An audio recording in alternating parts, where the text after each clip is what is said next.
This is the Inner Chief Podcast, episode 340. And one of my wife's coworkers, her husband came up to her and said, "Wow, Ted is all over the internet, man. He is just crushing it." And I'm just laughing because it's, I wrote 20% of the content I'm sharing and 80% I'm sharing other people's. I've got it all automated through a program called Sendable. It's pumping content out there with my name associated with it. So even if I share an article from Forbes magazine, people perceive me with Forbes magazine because they see my name with Forbes. So it's all perception. But consciously, they're thinking, "Oh, wow, he must be really famous. They really know what he's doing." G'day. This is the Inner Chief Podcast, episode 340. And today we continue our best of series with America's #1 LinkedIn coach, Ted Prodromou, on perception, connecting properly with purpose and standing out online. I am your host, Greg Layton, founder of Chiefmaker and the Council of Chiefs. And I believe there is a great chief in all of us. And that through listening to the stories, strategies and techniques of great CEOs, each of you can find and leave your own legacy through your work. The Inner Chief Podcast is where you will learn how to think and make moves like a CEO. For over a decade, I've helped CEOs and senior executives around the world boldly lead change, inspire their people, and leave a legacy. So every 2 weeks, I'll bring a deep diving interview with one of these CEOs or another one of a mid to large organisation so you can find your own path to greatness as an executive.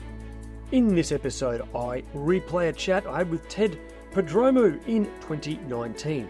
Ted has bounced back from many setbacks. Not only did he survive the dot-com crash, which wiped out his successful 20-year tech career working for companies like IBM, he then came out the other side of the GFC in 2008, which turned his consulting business upside down. Today, Ted is America's #1 LinkedIn coach, and he helps clients to supercharge their online profile and presence and how to connect properly with purpose. He is the author of The Ultimate Guide to LinkedIn for Business and has also been featured on Entrepreneur.com, the New York Times, CNBC and Forbes. Today, you're going to hear Ted talk all about how co-writing a book with Perry Marshall launched his LinkedIn coaching career, some simple tips on how to make your LinkedIn profile really stand out, and how to dial up your LinkedIn content management so that you are perceived to be associated with well-known brands. So, Chief, without further ado, let's hear from our best of series guest, Ted Prodromou. Okay, welcome Ted Prodromou to the show. Hey, thanks for having me. Listen, Ted, we're going to have a wonderful time today talking all about LinkedIn and some of the ins and outs and all the different approaches people can take to improve their profile online. But before we do that, we've got a bit of a tradition here at the Inner Chief where we get each of our guests to tell a bit of a story about their early years. It's something that sums up their childhood. Can you tell us a story about that? Sure. All 4 of my grandparents are from Greece originally, and when they came over to the United States, my grandfather started a restaurant like all Greeks seem to do. So I actually grew up working in a restaurant. My father used to bring me down when I was 10 years old. They made everything in the morning from scratch, like their mayonnaise, their salad dressing, their bread and rolls. So I'm a really good cook. Oh, right. Now, Ted, tell me about your career. So you started off working in a Greek restaurant. I'm assuming at some point you graduated from that. Where did you go from there? Yeah, my parents, when I was going off to college, said, "You are not coming back to run this restaurant because it's way too much work and it's not enough money for the amount of effort." So yeah. I moved to San Francisco from Pennsylvania, and I got into the high-tech world in the 1980s, back when computers were really just starting to take off and Silicon Valley was just really starting up. So it was really awesome to work in Silicon Valley. It was just becoming what it is today. What kind of work did you do there? I was fixing computers, and then as computer networking evolved, I became a computer networking expert, one of the first network managers in Silicon Valley. Wow. Just as networks are being invented. Then I got into cellular with Cellular One as that was starting up. I have this knack of getting into industries before they really even take off. So it's awesome. I just really had a great 20-year run until the dot-com crash in 2000, 2001. Literally wiped that career off the map. I could not get another job in that career. I was like early 40s at the time, and all jobs were outsourced to India and offshore, and they didn't want a well-paid mid-manager. I was like, never made it to the director level at the time. So I was a middle manager making a lot of money. And they basically said, networks aren't that difficult to fix anymore, which, haha. Go ahead and try to replace me as your network crashes, right? But what was great about it, when I worked at Cellular One, I had about 40 employees working for me. And they used to bring in, they weren't called coaches at the time. We were growing like crazy in the cellular business, obviously. Went from like 40 employees to 1,200 in a couple of years. So they brought in these consultants that helped us manage the growth of the company. So they would do personality tests, and they'd say, okay, Ted, this is your personality type, and this is your coworkers. And this is why when you say something to them, they don't respond like you want them to. They taught us all these great tips on how to manage people and coach people. And I said, boy, I would love to be a coach like that someday. And the universe, I put the wish out there, and it happened in the dot-com crash. Literally, there were no jobs for people like us anymore. So I became a coach, but I didn't know how to market and sell. So I started going to marketing conferences, went to sales conferences, learned as much as I could about marketing and selling, built a business up in 2002 through 2008, doing websites and SEO and online marketing for customers. Then the financial collapse wiped that business out. And it's like, oh my God, 2 strikes in 8 years. Wow, .com and GFC, right? Yeah. Oh my gosh. But thank God I had my coaching skills, and I was totally addicted to personal development. I remember my wife saying, God, you're always listening to all this personal development stuff. Aren't you fixed yet? And thank God I had that, because that really got me through those hard periods. How did you rebirth yourself, so to speak, after the GFC? That was when I actually applied for a job. I applied for thousands of jobs over the years during that period, that 8-year period. Yeah. And nobody wanted somebody in their 40s with a lot of experience at the time. It was more, they want people 22 years old. So I applied for this job on Craigslist, and they actually called me back within a couple hours, which never happened in 15 years. So I went and interviewed at this local software company. It was like literally 5 miles from my house. I went and I interviewed for the job and actually got the job. I was 52 years old, and they hired me as an online marketing manager. And they're based in Copenhagen. They had a San Francisco office, and they had offices around the world. So I got to do online marketing, Google Ads and social media in 12 countries around the world. It was just awesome. So that was going along great. For 3.5 years, they went from like 20 million a year to 150 million. And I'm thinking, this is the greatest job. This is my dream job. I can work here another 10 years, retire, and life will be great. They got venture capital investment, laid off the entire marketing department, brought in their own agency. And there I was back on the street again, 3 times in like 12 years. I was looking for a new career. And that's kind of when I fell into the LinkedIn thing. I was like, well, I know a little bit about LinkedIn. I don't know if you know Perry Marshall, but he wrote Ultimate Guide to Google AdWords for Business and Ultimate Guide to Facebook Advertising for Entrepreneur Press. And they're the 2 top-selling books in the history of Entrepreneur Press. They own Entrepreneur Magazine. So Perry says, hey, you want to co-author these books on Twitter and LinkedIn with me? I'm like, sure. Yeah, it's like super easy. But then he goes, well, I'm not even on LinkedIn, so you just write that book yourself. And then he said, I'm on Twitter, but I don't really see any value in it. So you just write that book too. I don't really have time for this. So we had this book deal to write 2 books with Entrepreneur Press. And now I've never written a book. And here I am with this big advance thinking, oh my God, I got to write 2 books now. And that was 7 years ago. And now I just finished up the 3rd edition of Ultimate Guide to LinkedIn for Business. It'll be out in the spring. Wow, that is some story. Now you're America's #1 LinkedIn coach. Yes, thanks to Perry.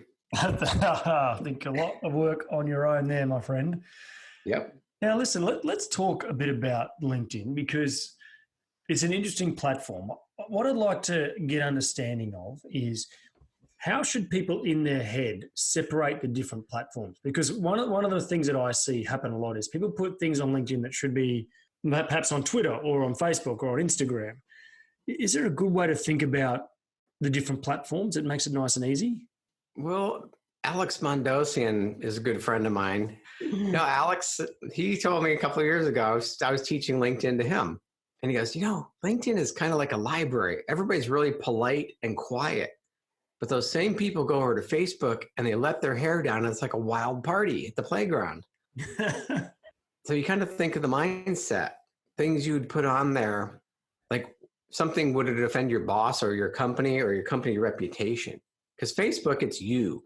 It's one-to-many communication, but it's you personally. When you're on LinkedIn posting, you represent you and your company and your industry. So is that content relevant for that? Will that offend your boss? Will that get you fired? Is that really, you don't post your going to the beach pictures on LinkedIn. Yeah. Things like that. And it's really interesting. When I see people post inappropriate content on there, people just jump in and say, hey, that's not appropriate for it. Go to Facebook with that or put that on Instagram. Yeah. They do protect the platform, don't they? Yeah. And it's not LinkedIn employees. It's just people, business people. Where's it's really LinkedIn? cool. Platform. I mean, LinkedIn's growing at an enormous rate of knots, and it's changing in its content and what goes on there pretty regularly. Can you give us a flavour for where it's going and the size of it, and maybe what the opportunity is there? Yeah, I just wrote an article for Digital Marketer. It's coming out actually this week. Oh, good time. My predictions for LinkedIn for 2019. Okay. And 2 years ago, Microsoft purchased them for I don't know how many $1 billion. I think it was $26 billion. And they really didn't seem to be doing much with it. LinkedIn kind of was just plodding along, not really advancing. The last 3 to 6 months, they've been rolling out updates like crazy. And they really are pushing it as a content management platform or content distribution. So you post a video on there now, and it goes out to first, second, and third level networks. So you know how that works, first, second, and third. First level is people we've accepted invitations with each other. And when we connected, your network became my second level network. And then there's the third level network behind that. Yeah. So now the content you post isn't only seen by people you're directly connected with. It's seen by everybody. And it's pushed out to Google and Bing now and all the different other search engines. Okay, right. That's why when people search something, they now get the results out of LinkedIn. Right. And something they just rolled out about 3 months ago, and they brought back the old hashtags from Twitter. Yeah, I've seen that. I've seen that's now an option. When you post, you can put hashtags in, right? Right. So people subscribe to certain content types now by those hashtags. So when you tag that, anybody subscribed to that hashtag will see your content. I'll tell you, it is content has exploded on there for me. It's just amazing how much response you get. What do you think, trying to get a sense of the value of it as a platform for growing career or growing your business, do you think it's the most valuable of the platforms? Oh, by far. It's a business people, the demographics of the people on there are off the chart. Over 60% are college educated, and quite a few of those have advanced college degrees. These are people that are looking, most people are on there because they just signed up thinking, here's my resume, I'll post my resume here. But people in business development, it's like a gold mine to them because they can reach out to virtually anyone that would buy their product. True. We do need to talk about how to do that effectively, though, without spamming people, right? So we're going to cover that today. I saw a stat recently, I think it was through HubSpot or it was a research, something they did a lot of research on. 83% of people will look at your LinkedIn profile now before they take a meeting with you. And we've all done that. I'm going to have a meeting with Greg. I'm going to go look at his profile and learn something about him. True. And look, I do that for every guest coming on the Inner Chief, for every person I'm going to meet. I always check their LinkedIn and I go all the way back, look at their education, I look at their schooling, where they're from, every company they worked for, just as a matter of doing decent research on someone so I know who I'm talking to. And I've got to assume that everyone's doing that to me. Right, exactly.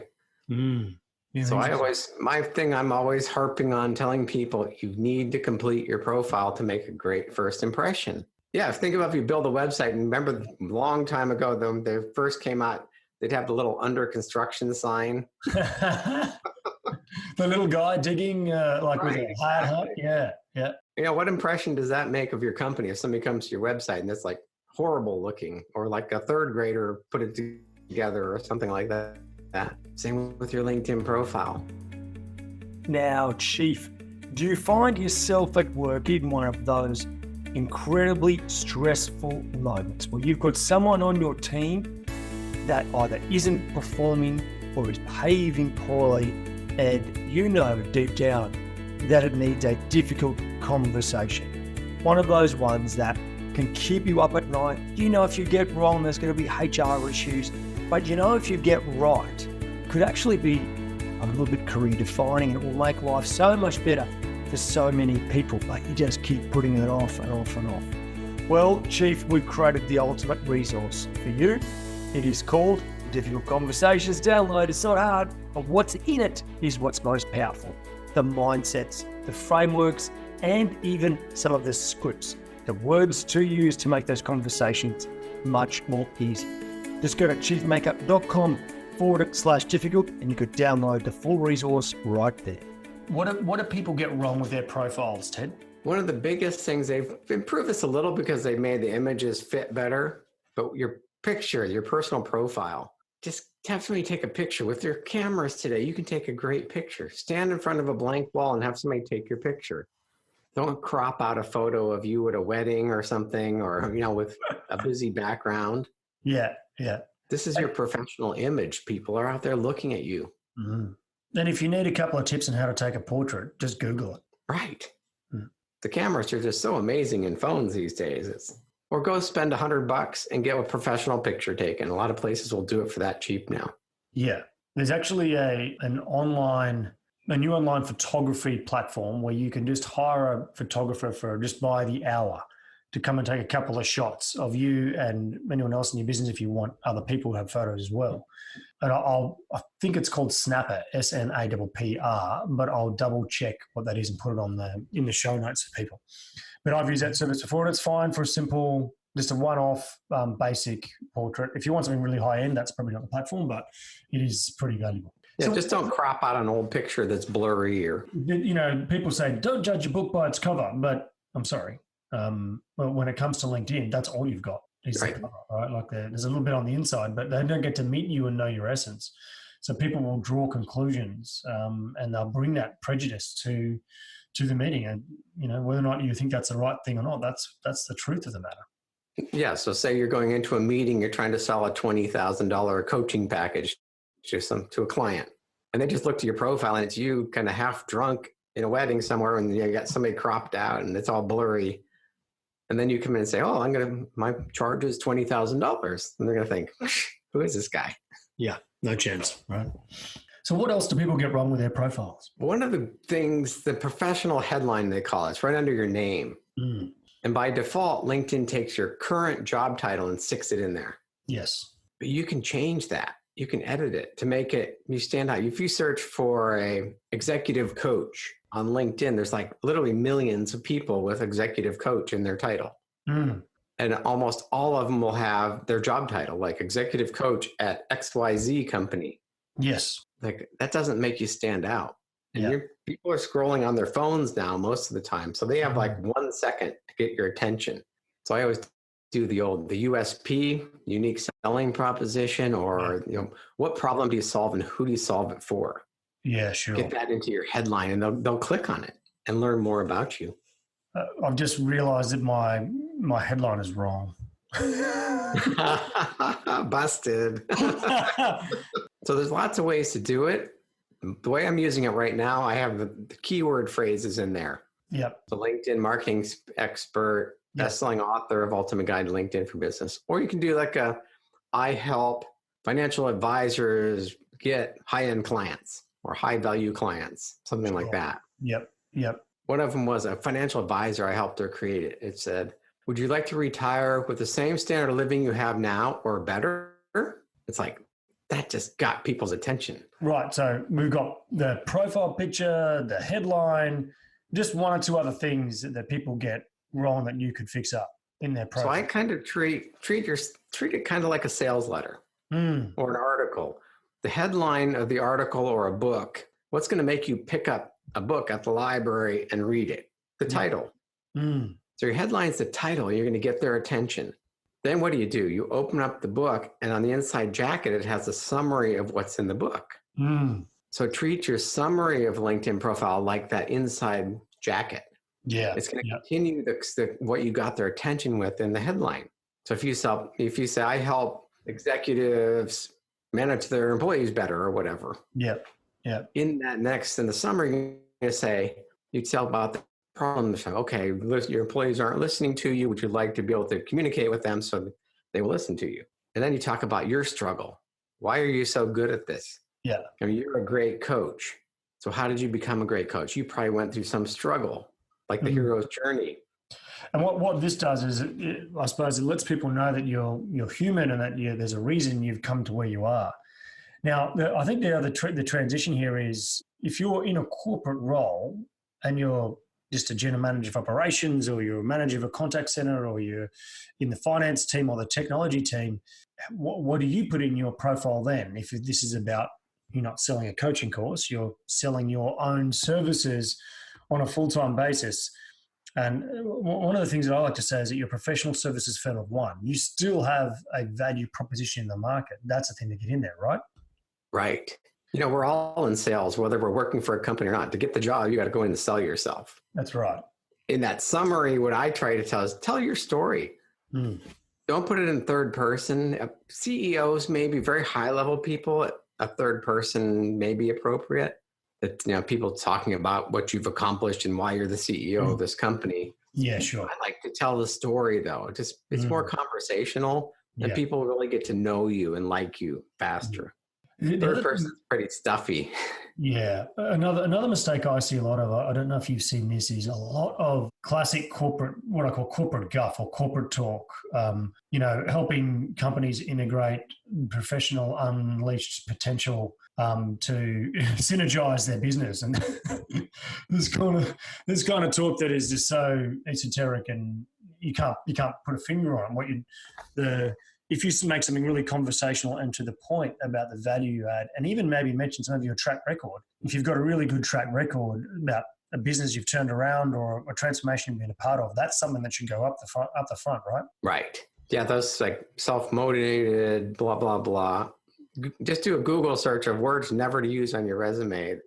And don't use them in your LinkedIn profile. Yes. Yeah. All that jargon, it means nothing. Exactly. Yeah. I mean, you're not talking about the value you add for someone else. You're talking about what is the latest buzzword, and that it doesn't ring the bell. Everyone just literally floats over that. You've got to capture attention at this point, right?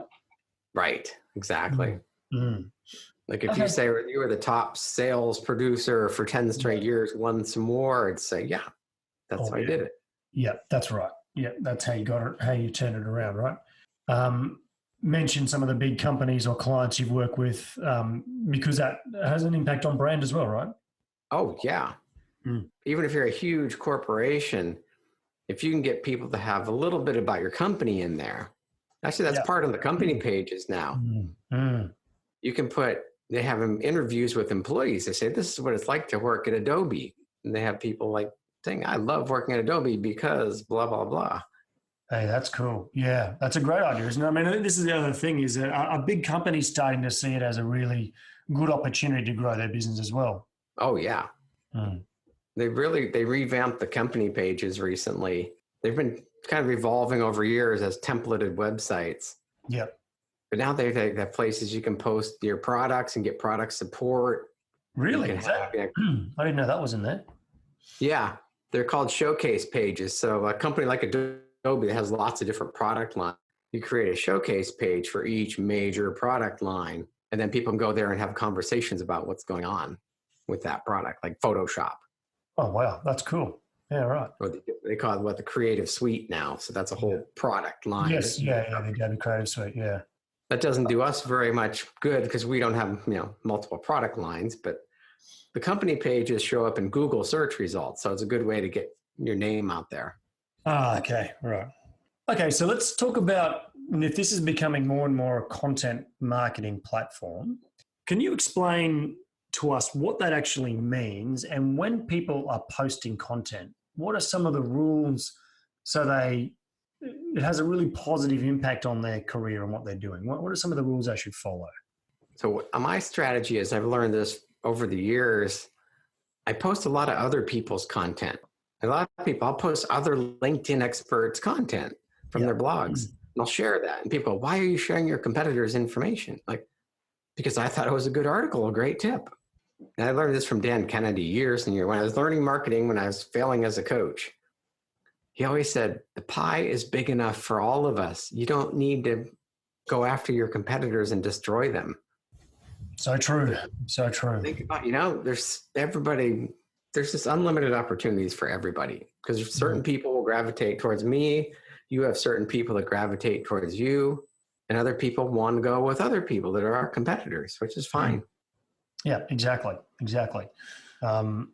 It's so much more fun working with people that you have things in common with and they like you and you like them, rather than just doing work to make money. Exactly. I mean, I think one thing that people often view networking, and LinkedIn is a networking tool in many ways. They view it as what am I going to get out of it? And the way that I like to think about LinkedIn is it's a bit like a community that you're a part of, and there's givers and there's takers. And who do people like? Who are people drawn to? The givers, right? Right. They're not drawn to people that constantly take or constantly look as though they're self-serving or pushing their own agenda above everyone else's. The people that everyone's drawn to are those that just give. And that's, you put it out in the world, and the world will pay you back in the right way that's good for you. Right. I think that's the way to think about content. Exactly. If it's something you enjoyed reading, whoever wrote it, share it with your network, because then they'll think, oh, wow, Ted's really well-rounded. He likes this kind of content too. How often should people perceive you as an expert? That's one thing I've learned since I wrote these books. Like, people say, wow, you're so famous now. I'm like, I just kind of laugh. My daughter got married this summer, and the nephews and nieces all came from all over the country. And one of them came up to my son. He goes, wow, your dad is so famous now. It's amazing. And I'm just thinking, I'm the same old guy I was 10 years ago. Just a bigger platform, right? And one of my wife's coworkers, her husband came up to her and said, wow, Ted is all over the internet, man. He is just crushing it. And I'm just laughing because it's, I wrote 20% of the content I'm sharing, and 80% I'm sharing other people's. I've got it all automated through a program called Sendable. There you go. It's pumping content out there with my name associated with it. So even if I share an article from Forbes magazine, people perceive me with Forbes magazine because they see my name with Forbes. So it's all perception. Subconsciously, they're thinking, oh, wow, he's posting like 10 or 12 times a day on social media. He must be really famous and really know what he's doing. So consistency. If you're going to write, so your ratio is share about 80% of other people's content, then 20% of your own. Is that right? Yeah, I've heard that from a lot of content marketing experts. Okay. Now, how many times a week should someone be posting, do you think? As much as you can. Okay, there's no limit, right? Don't sit there and blast. Sometimes I'll connect with someone on LinkedIn and I'll see them all of a sudden they're posting like 6 or 7 times an hour. Like, oh, wow. That's too much. Yeah. I do like 6 to 10 posts a day on LinkedIn throughout the day. Yes. Okay. If you're going to develop your own content, that is, write an article or something like that, how should people go about that? Well, I cheated.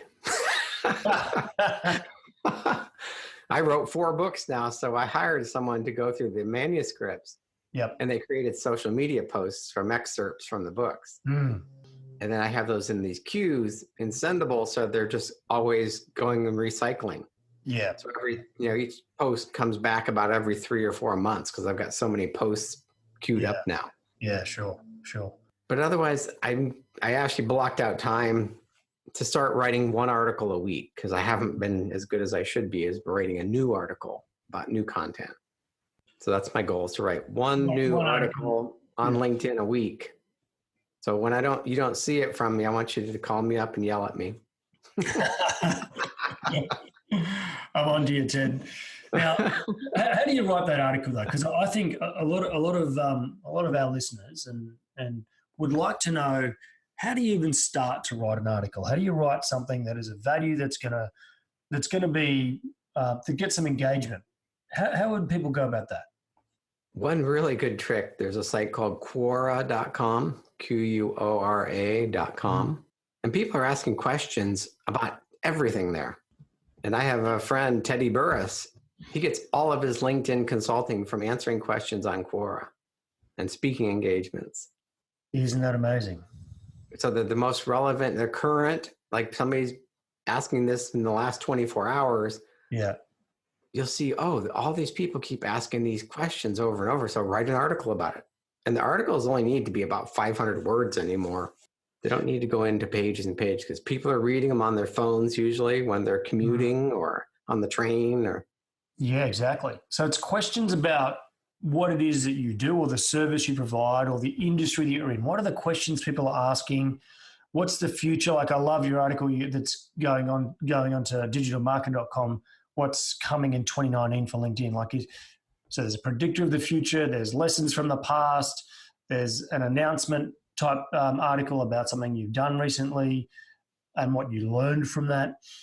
I think there's a lot of easy content out there that I think people, because they're not quite sure where to start, they do nothing. And as a result, their LinkedIn profile looks bare. It's basically a resume online. But if you want the community to give back to you, you've got to give to the community. So put something in. And don't make it all like you're perfect. I share a lot of vulnerabilities, things that have happened to me, make big failures in my life. I share that and that stuff. And I send it out to my email list. You wouldn't believe how many people reach out. Like this summer after my daughter got married, she got married on Saturday. My brother-in-law and best friend passed away that evening after the wedding. He was my best friend for 40 years. And I went from the highest high to the lowest low in like 12 hours. Oh, dear. So I shared that in a message to my email list. And they just, oh my God, I got hundreds of people responded, just giving me support. Open up and be vulnerable. Share your failures. People love to see that you've screwed up too. You're not perfect. And how you recovered. Let's talk about who people should connect with. I don't know about you, but I get a lot of requests to connect on LinkedIn, and I'm very happy to connect with lots of people because I've got an open network. Everyone has all sorts of philosophies about should they accept certain people or should they try and reach out to certain people. How do you connect with people? Like, what's the best strategy for that? I'm lucky that I don't even have to invite people to connect anymore. I get 20 to 30 requests a day to connect with me just because my name's out there and I'm pumping content out there. My network's growing. I had probably close to 10,000 people to my network this year alone. So I accept most invitations from people. I kind of filter out people if their profile looks not great or they didn't even put a job title in. I won't accept them. If they don't have a picture, I won't accept them. And not to be, pick on certain people, but a lot of people that are SEO experts and marketing experts, I don't accept theirs because they're going to try to pitch me something if they're from certain countries. I know they're trying to grow a business and stuff, but they're not going to add value to my network. Just think about that. Who are all these people connected with? Would their connections be valuable to my network? Yeah. So what if there's someone you really want to connect with? So it might be a potential future boss. It could be a particular customer that you want to work with. It might just be an influencer. You know that they don't necessarily connect with everyone, that even if they do connect with you, they don't want to get a spammy email. How do you do that? How do you identify the right people and then connect with them in a way that is meaningful? If it's a CEO level, a C-level, a lot of times they don't really log into LinkedIn very often. Only 24% of LinkedIn members log in more than once a month. Pretty amazing. That is interesting. Now, they're almost at 600 million. So that's still a lot of people that are active on LinkedIn. Yeah. So what I find is the people that are active, you can engage with them and you can fill your practice with as many clients as you want with that. If everybody on LinkedIn logged in all the time, like Facebook, it's ridiculous. Over half of them log in every day. Wow, that's interesting. and they spend over an hour a day on Facebook. I don't know if that's as true now with all their issues going on, but a year ago, that's how it was. Yes, that's true. Yeah, I heard that stat about a year ago as well. Yeah. But with LinkedIn, if it's a CEO you're trying to get to, you can send an email to them, but don't just say, hey, I want to connect because I want to work for you or something like that. Yeah. You have to compliment them and get creative on what's going to get them to accept your invitation. Yeah. I had one client, he was a CEO, and he wanted to reach out to other CEOs of certain, like very large, certain like Fortune 100 companies. And those people hardly ever log into LinkedIn. They have a profile and usually a third person summary. It's just a placeholder.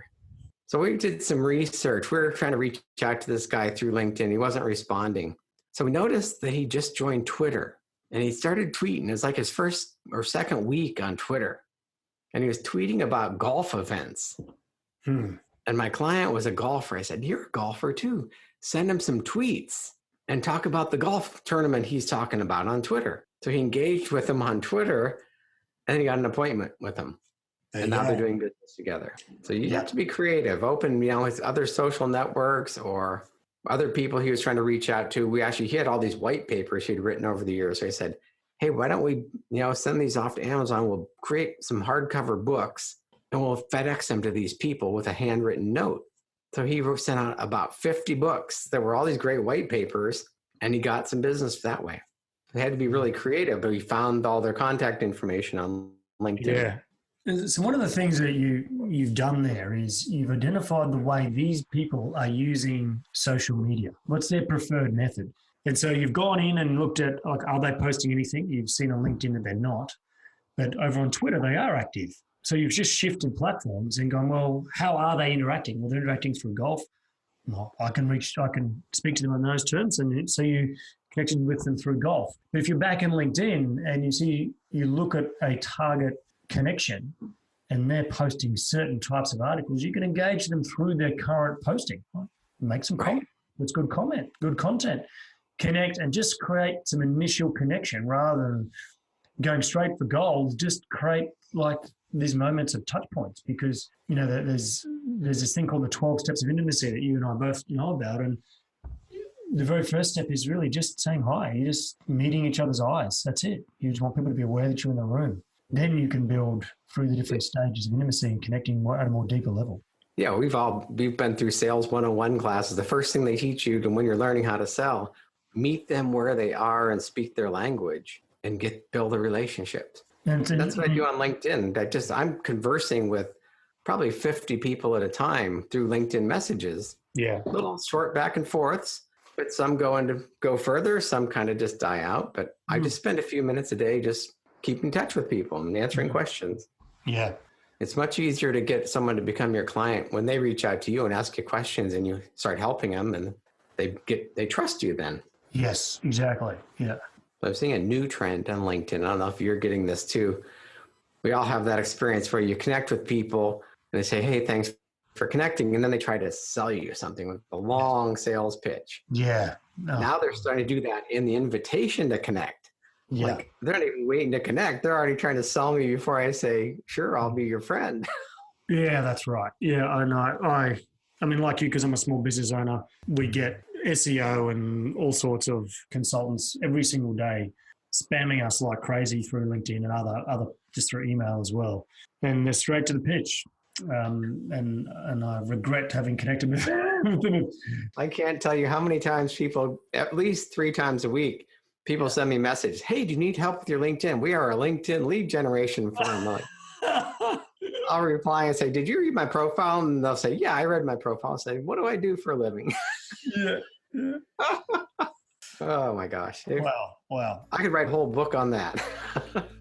Righto, Chief. More from Ted in a minute. Now, recently I spoke to Stephen Shedletsky. We spoke about how to foster a speak-up culture where people feel safe, trusted, and worthy. In our cultures, you get the behavior you reward and the behavior that you tolerate and enable. And so if folks are punished for speaking up, they're going to spend inordinate amounts of time and energy hiding things from each other for fear of being punished. You can listen to that brilliant conversation with Stephen by going to chiefmaker.com/338. Right, Chief, let's get back to our best of series with Ted Prodromou. So Ted, what's the best way for people to connect with you and learn a bit about how to do LinkedIn properly? Because there's no doubt about it in my mind, and for us as a business, it's one of the most important ways that we do win business. So I can say from experience, we've won a lot of business through LinkedIn, and I know I've helped a lot of people fix their profiles, but you're better at it than I am. So how do people connect with you, and what's the kind of things that you could do for them? Well, you can connect with me on LinkedIn, obviously. And you can see my whole marketing process because I take people through a little journey. Yes.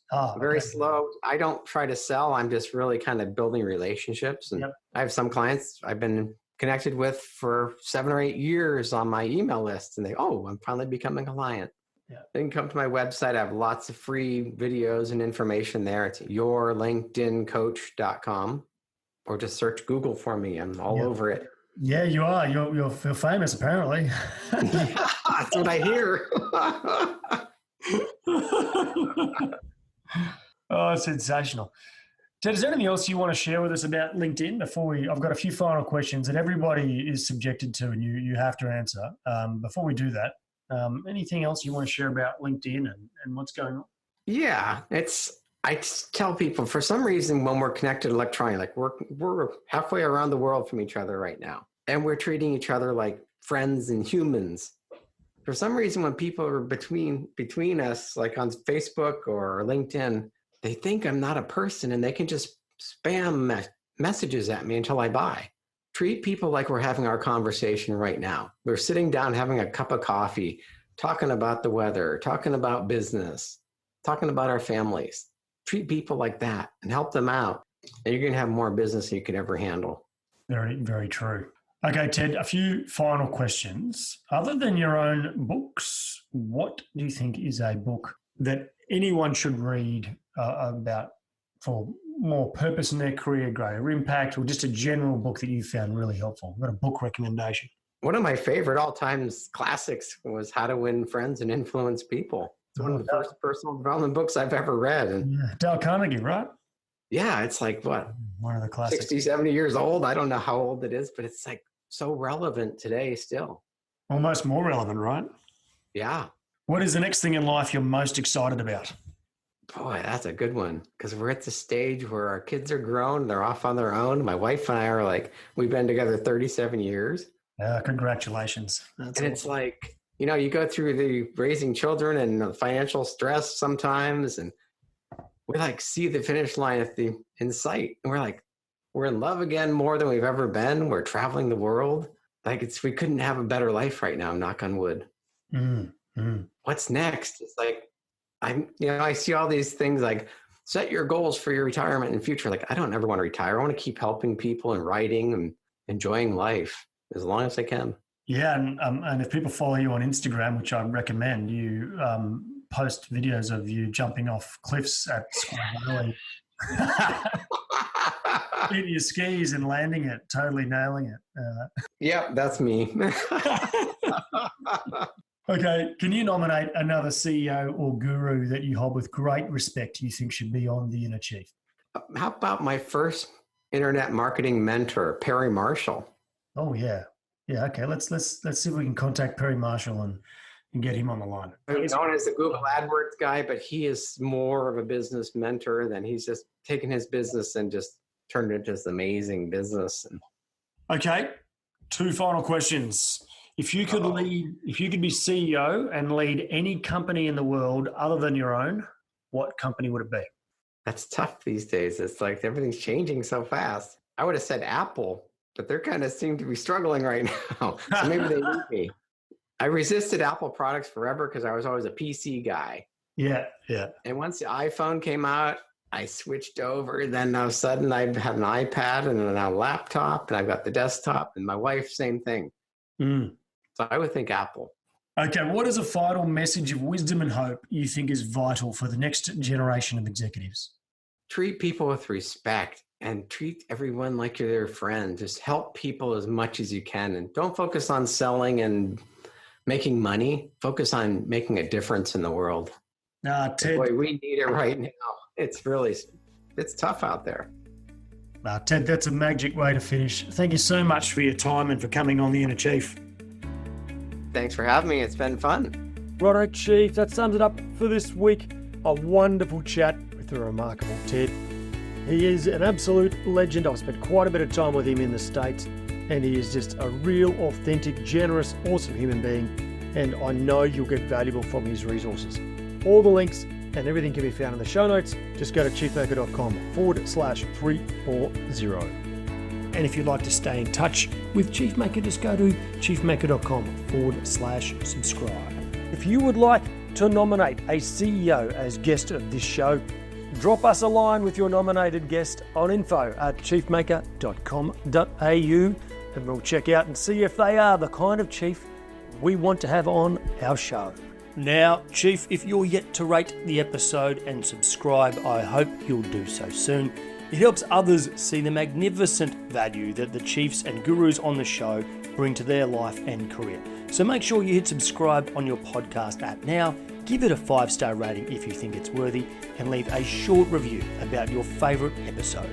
Righto, Chief, as always, remember to stay epic.